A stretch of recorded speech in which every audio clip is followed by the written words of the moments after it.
जय Hind defence lovers. आज की टॉप हेडलाइंस कुछ इस प्रकार है। पुंछ हमले को अंजाम देने वाले पाकिस्तानी आतंकियों की स्केचेस सिक्योरिटी फोर्सेस ने करी जारी। चाइना के J-10 फाइटर जेट ने ऑस्ट्रेलियन हेलीकॉप्टर के सामने ड्रॉप किए फ्लेयर्स। कनाडा में एक बार फिर से ओपनली कंडक्ट की गई एंटी इंडिया एक्टिविटी। एक्सपर्ट्स का मानना है कि भारत और रशिया की इंटेलिजेंस एजेंसीज को टेररिज्म को काउंटर करने के लिए आना चाहिए साथ। और पाकिस्तान की तरफ लॉन्च पैड्स पर जैश के सुअरों की संख्या काफ़ी ज़्यादा बढ़ी है।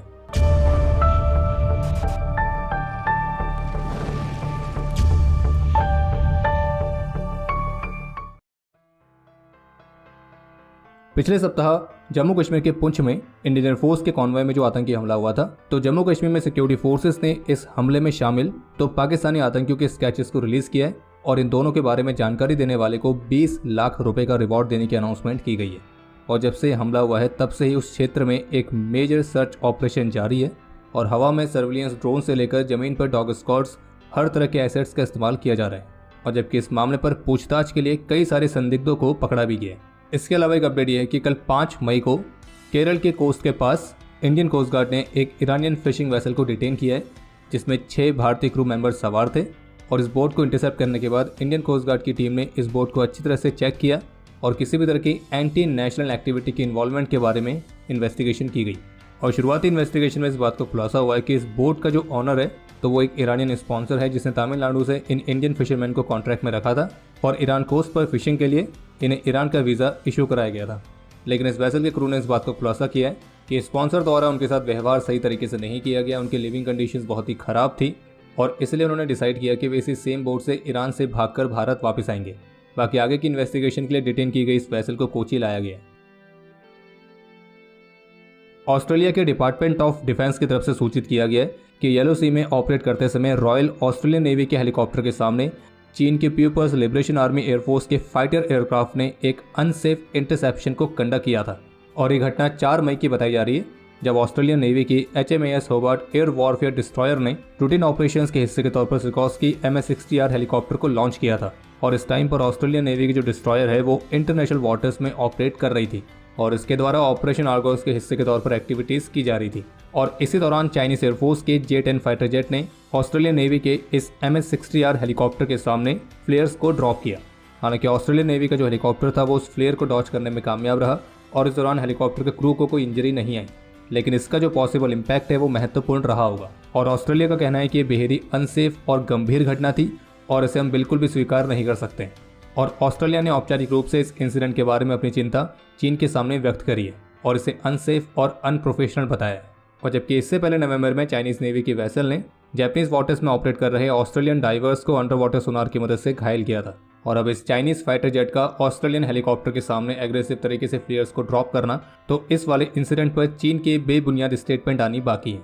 बाकी चीन की जो स्टेटमेंट आएगी भी तो उससे अब बस यही उम्मीद कर सकते हैं कि उन्होंने ऐसा इसलिए किया क्योंकि चीन के मुताबिक ऑस्ट्रेलियन नेवी का जो हेलीकॉप्टर था वो चीन के क्षेत्र में था और इसी तरह के फर्जी दावे चीन की तरफ से जहां तक किए जाएंगे। लेकिन इसका मतलब ये नहीं है कि चीन को इग्नोर किया जाए, बल्कि चीन की इस तरह की एक्टिविटीज़ पूरे रीजन के लिए बड़ा खतरा है और इस पर पर्याप्त कार्रवाई होनी बेहद ज़रूरी है। और चीन जितने भी देशों को अपने इस तरह की हरकतों से बुली करता है तो उन सभी को भारत की तरह ही चाइनीज़ मिलिट्री को गोलगप्पे खिलाने वाले टैक्टिक का इस्तेमाल करना चाहिए, जो काफ़ी ज़्यादा असरदार रहती है। बाकी एक और अपडेट है कि चीन के जो राष्ट्रपति हैं शी जिनपिंग वो फ्रांस की विजिट करने वाले हैं, लेकिन उनकी इस विजिट से पहले तिब्बतन्स ने फ्रांस की राजधानी पेरिस में चीन के खिलाफ एक विरोध प्रदर्शन कंडक्ट किया था।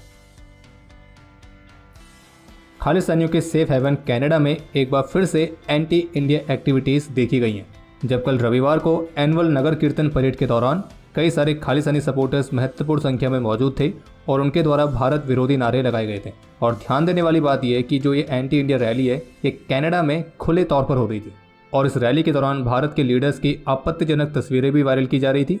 और जबकि कुछ पोस्टर्स ऐसे भी थे जिसमें खालिस्तान का मैप था और उसमें रेफरेंडम की मांग की गई थी।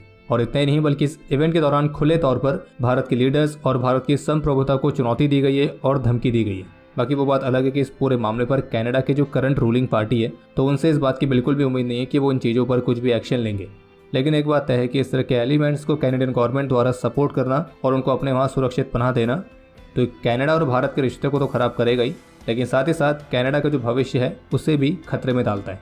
और बाकी इस पर आपको जो भी विचार है आप उसे कमेंट सेक्शन में शेयर कर सकते हैं। बाकी आप में से जो भी चैनल पर पहले बार आए हैं तो squadron.in पे जाके नए समर कलेक्शन को चेकआउट करना ना भूलें। बाकी स्पेशल डिस्काउंट के लिए आप PKMKB या फिर CKMKB कोई भी कूपन कोड इस्तेमाल कर सकते हैं। वेस्ट एशिया और मिडिल ईस्ट में साइबर एंड एरोस्पेस सिक्योरिटी और counter terrorism expert doctor Nishikant Ojha का यह मानना है कि इंडो पैसिफिक रीजन को आतंकवाद से सेव करने के लिए भारत और रशिया को अपनी फोर्सेस को संयुक्त रूप से साथ लाने की जरूरत है। और इस मामले पर स्पुतनिक इंडिया के साथ बात करते हुए डॉक्टर निशिकांत ओझा का कहना था कि जो भारत सरकार है वो टेररिज्म को हैंडल करने के लिए वेल इक्विप्ड है और भारत सरकार द्वारा टेररिज्म को काउंटर करने के लिए कई सारे महत्वपूर्ण कदम उठाए भी गए हैं, लेकिन अभी भी जो टेररिज्म एक मेजर थ्रेट बना हुआ है। तो ऐसे में डॉक्टर ओझा का यह सुझाव है कि इस दिशा में कुछ और महत्वपूर्ण कदम लिए जा सकते हैं, जैसे कि NIA, MAC, CFT। तो इस तरह की मल्टीपल एजेंसीज के साथ साथ एक कॉम्प्रहेंसिव इंटीग्रेटेड बॉर्डर मैनेजमेंट पर फोकस करने की भी ज़रूरत है, ताकि देश की जो सीमाएं हैं वो भी सुरक्षित रहें। और उनका ये भी कहना था कि जब भी आतंकवाद के खिलाफ लड़ाई की बात होती है तो ये एक लो इंटेंसिटी का कॉन्फ्लिक्ट होता है और ये एक लोकलाइज वॉर है जो कि बिना सोसाइटी के सपोर्ट के जीतना मुश्किल है, और इसलिए काउंटर टेररिज्म के मामले में सोसाइटी को बेहतरीन तरीके से इंटीग्रेट करना भी जरूरी है। बाकी उनका ये भी मानना है कि एशियन पेनिनसुला को सेफगार्ड करने के लिए भारत रशिया जैसी अपनी फ्रेंडली कंट्रीज़ की मदद भी ले सकता है। और भारत और रशिया जो कि एक ऐतिहासिक संबंध को साझा करते हैं और बदलती हुई जियोपॉलिटिकल सिचुएशंस के बावजूद भी भारत और रशिया के जो रिश्ते हैं उन पर कोई प्रभाव नहीं पड़ा है। और इसलिए दोनों कंट्रीज अगर साथ आती है तो वे क्रॉस बॉर्डर टेंशंस और इंडो पैसिफिक रीजन में आतंकवाद इन सभी को और भी प्रभावी तरीके से टैकल कर सकती है।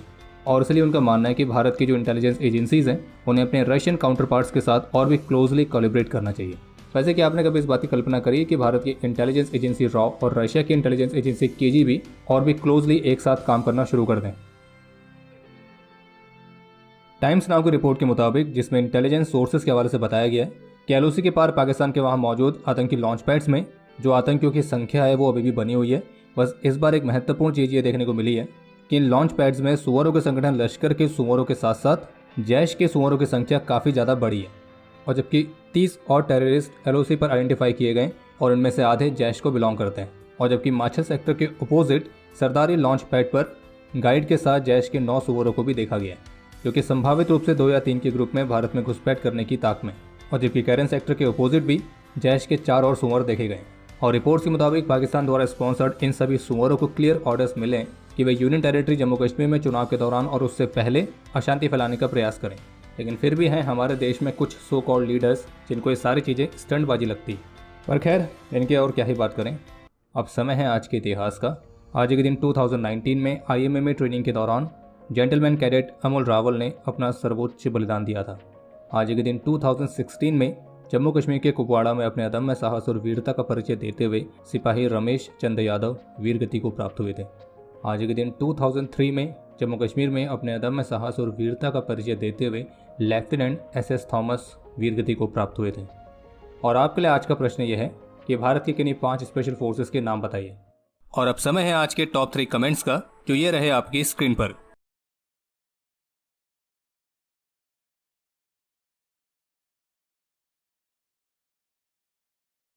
तो हमारे आज के इस एपिसोड के लिए इतना ही। उम्मीद है आपको एपिसोड पसंद आया होगा। पसंद आए तो वीडियो को लाइक जरूर करें। कोई भी सुझाव या सवाल हो तो उसके लिए कमेंट सेक्शन ओपन है।